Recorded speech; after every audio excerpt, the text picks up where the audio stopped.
Hello guys, good morning. So ngayon magte-test tayo ng 500 VVA na dry type transformer.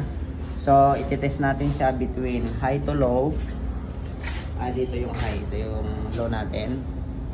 So low to high to ground.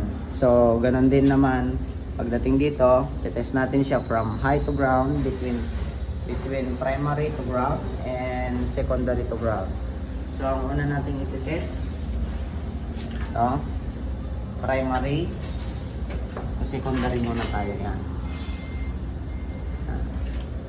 So ang 500 kVA na dry type transformer ay, kung titignan nyo sa neta, ang injection value niya ay 1 kV or 1000 volts.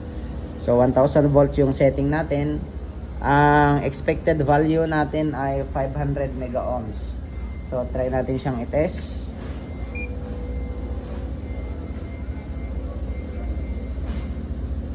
Iti-test pala natin siya ng 1 minute or 60 seconds. So for educational purposes, stop muna natin. So meron tayong nakuhang 971 mega ohms, which is pasado po yung kanyang resulta.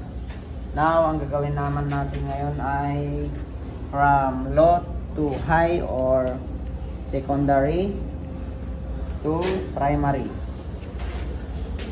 Yan. So, same procedure. Lock, ilaw, test.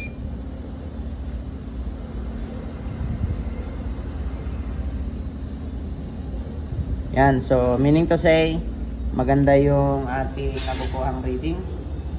So stop natin, meron tayong nakuhang 800 mega ohms, pasado siya.